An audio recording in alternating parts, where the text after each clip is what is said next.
Pada 2 Agustus tahun 1990, dunia dikejutkan. Di bawah komando Saddam Hussein, 100.000 tentara Irak menginvasi negara tetangganya, Kuwait, dan berhasil menguasainya hanya dalam 2 hari. Ini bukan sekadar konflik regional, melainkan awal dari Perang Teluk, sebuah badai gurun yang akan melibatkan 35 negara dan mengubah wajah Timur Tengah untuk selamanya. Apa yang memicu semua ini? Setelah perang 8 tahun yang melelahkan melawan Iran, Irak terjerat utang miliaran dolar. Saddam menuduh Kuwait mencuri minyak dari ladang perbatasan dan menolak menghapus utang Irak. Saat diplomasi menemui jalan buntu, invasi pun menjadi pilihan. PBB segera bereaksi, menuntut penarikan pasukan Irak.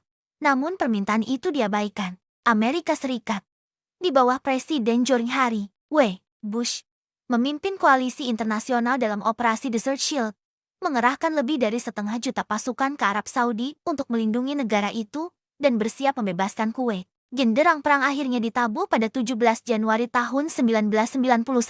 Operasi Desert Storm dimulai dengan serangan udara masif dari pasukan koalisi. Selama 5 minggu, ribuan ton bom dijatuhkan, melumpuhkan pertahanan Irak. Sebagai balasan, Irak menembakkan rudal Scud ke Israel dan Arab Saudi, berusaha memecah belah koalisi. Namun, pada 24 Februari, serangan darat dilancarkan. Secara mengejutkan, perang darat ini hanya berlangsung 100 jam. Pasukan koalisi dengan cepat berhasil mengusir tentara Irak dari Kuwait pada 28 Februari.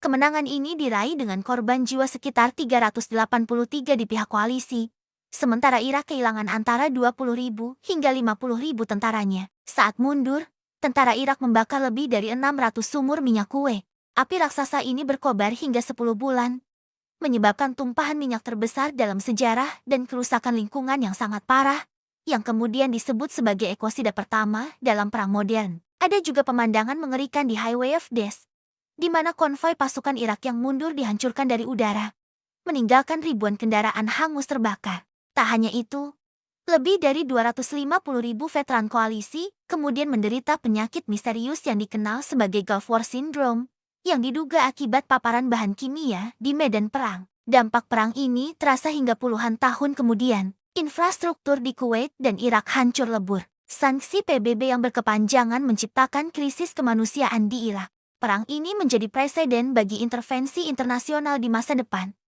namun juga meninggalkan warisan kontroversial yang turut memicu invasi Irak pada tahun ke-2003. Sejarah ini menunjukkan bagaimana minyak, kekuasaan, dan propaganda dapat memicu bencana berskala global.